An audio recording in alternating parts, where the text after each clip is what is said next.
Good morning, FHS, and welcome back to Flyer News. Highlighted on today's show, we have Cassidy Slammin with a new episode of entertainment. Afterwards, Blake Davison has a story on the brand new ice machine the school received this year. Lastly, we have Benji Kling to inform us on the most important updates on our political elections. All of that and more on Flyer News.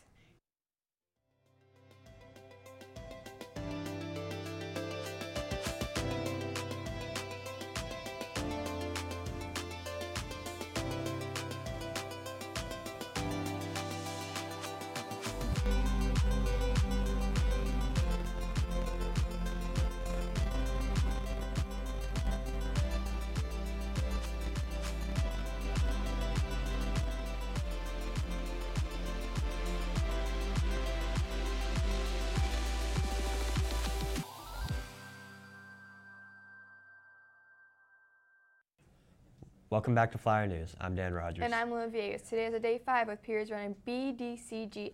Leading our show, we have Cassidy Slammin with a new episode of entertainment.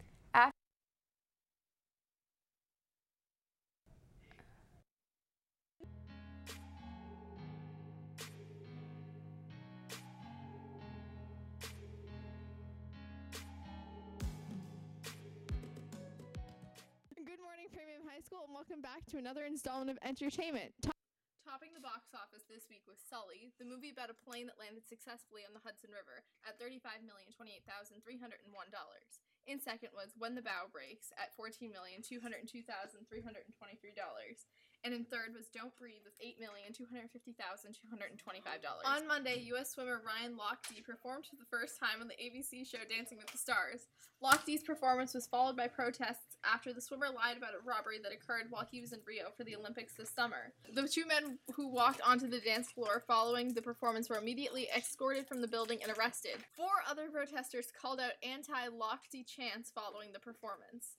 Actress Alexis Arquette died on Sunday following an AIDS-related complication. She was 47. She was a transgender actress who transitioned in her late 30s. She is best known for her appearances in Buffy the Vampire Slayer and Pulp Fiction. The family released a statement saying Alexis was surrounded by all of her brothers and sisters, one of her nieces, and several other loved ones.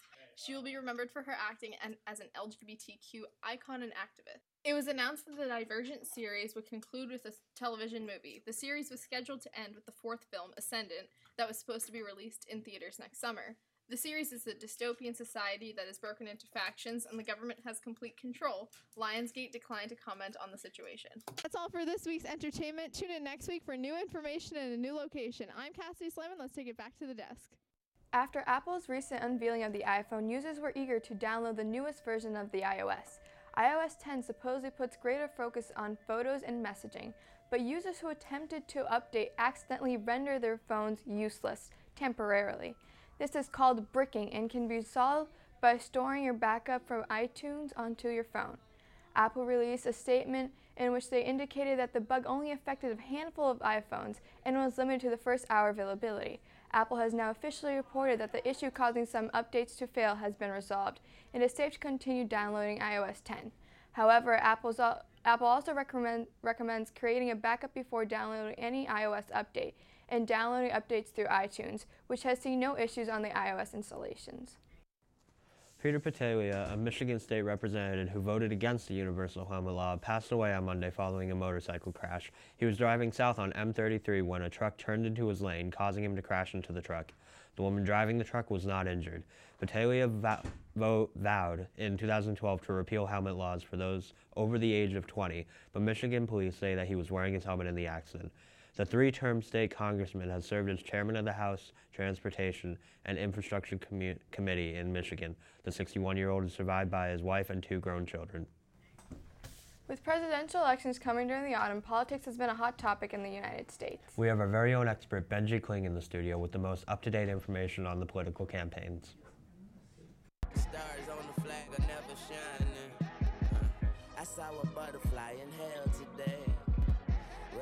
But Secretary Clinton said, I will do it if other people do it. Well, here it is, Chris. There ain't none. I live by the sword, I'm dying by the sword. Her police was... It's reported that after collapsing at a 9/11 memorial service due to the flu, Hillary got on her broom and flew away into the night sky with intentions of brewing a healing potion in the cauldron found in Clinton campaign headquarters. So while I don't doubt she'll be better in a couple of weeks like she claims, it does bring back up the very real concern regarding both candidates' health. Trump is 70 and Hillary 69, making them the oldest ever major party candidates, and no amount of spray tans or distasteful appeals to youth can change that. Not only is their age a concern, but you can imagine the strain on their bodies it must be to exclusively lie all the time. And yet Trump's doctor claimed that if he won, he'd be the healthiest president ever, which obviously is absurd. Even if he could take the time to compare Trump's health to every president that precedes him, there's literally no chance that that sad excuse for a man who needs to be preserved in a myriad of spray tans and hair dyes would be a considerably healthy president, let alone the healthiest. But in case we couldn't figure that out for ourselves, the very same doctor basically came out and said it in an interview with NBC where he admitted to having picked up some of Trump's vocabulary that he thought would make Trump happy. Now, I don't care how bad you want minorities out of the country, you have to admit scaring your doctor into making hyperbolic claims about you is a major warning sign for a tyrant. Not that I'd say anything bad about his most glorious, not racist healthiness. I'm just saying, everyone in North Korea probably thinks Kim Jong-un's uncle is as healthy as Trump. With the latest on the deceitful elderly who want control of your country, this has been Benji Kling. Thanks, Benji. In other news, the athletic department recently got a grant to buy a new ice machine after the old one broke down. Blake got an exclusive interview with Mr. Spear and the girls' soccer captains. Good morning, FHS. The weather these few weeks back in school has been almost unbearably hot. We've felt the heat in class, but for some sports teams practicing outside, it's been especially scorching.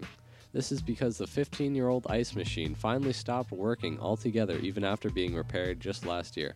Luckily for the teams, a new ice machine has been installed and is now being used to cool off the water for practice and games.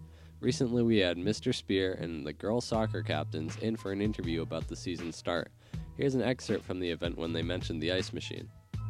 Girls, the Framingham High School Foundation recently purchased a brand new ice machine for all of our teams, and I know you guys accessed the trainer's room quite a bit, and you were out there on some very hot days at the beginning of the year. So just tell a little bit about how that donation that they made a big difference for all of our sports teams. Yeah, so when the ice machine had been broken, we had warm water. We would run out of water. It was very hot and it was hard to cool down. So that week of tryouts was pretty tough with all the conditioning and stuff that we were doing as well. So it's really relieving to have the ice stuff now. So. Yeah, that was a really big donation on the part of the Framingham High School Foundation, and we just want to make sure we publicly say thank you, and certainly we can see how it affected some of the young people who play sports for our school. The teams this year are looking promising, and with the fresh cold water from the ice machine, the students will have all the cooling hydration they need to compete in any condition.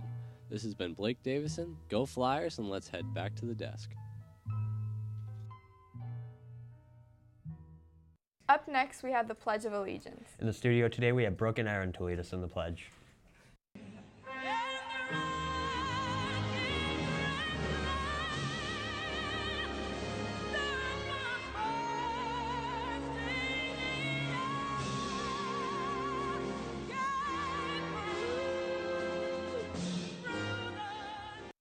Please stand for the Pledge of Allegiance.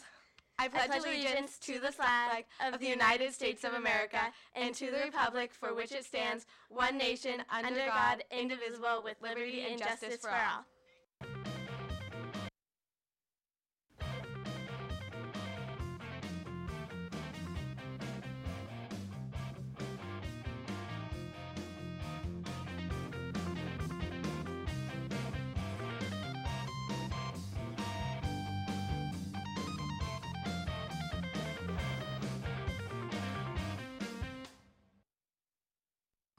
Good morning. Today is Wednesday, September 14th, day 5 with periods running BDCGF.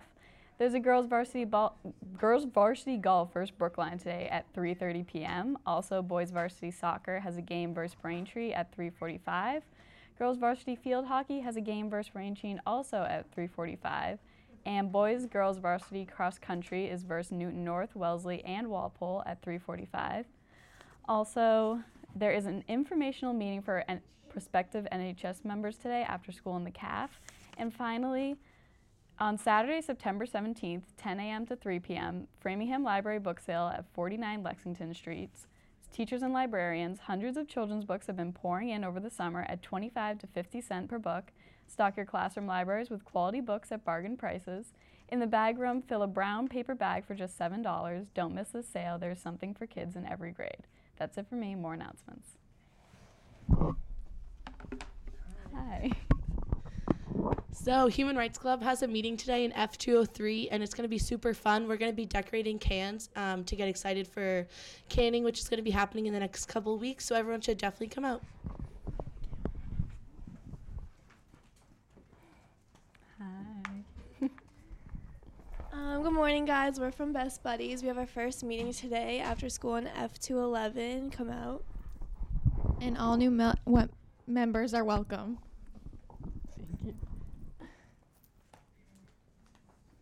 Good morning.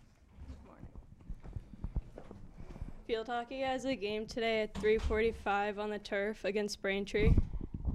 If you see anyone wearing all black, wish them luck. Go Flyers. Good morning. Hi. So boys varsity soccer has a big game versus Braintree today at home. The game's at 3:45, front field. Be there. Hoje temos jogo muito importante às 3h45, estamos invictos e peço o apoio de todos para manter essa invencibilidade.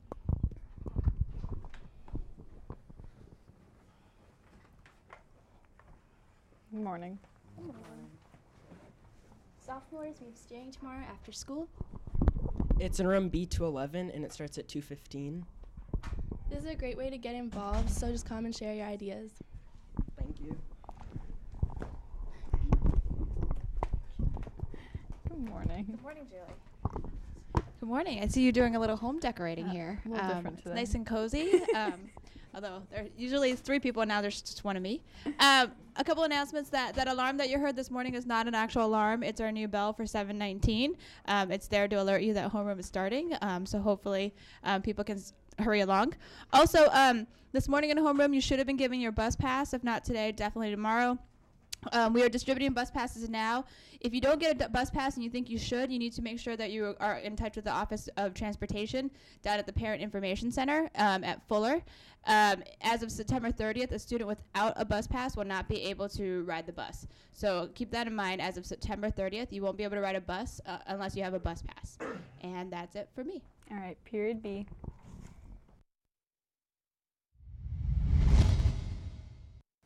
That's it for today's episode of FHS. If you'd like to watch this broadcast again, you can tune in at 5 and 7 o'clock to channels 8 Comcast, 15 RCN, or 41 Verizon Fios. You can also watch this and other broadcasts on Flyer News YouTube page or under the FEC TV tab on the Framingham Public Schools website. I'm Lua Villegas. And I'm Dan Rogers. Tune again tomorrow.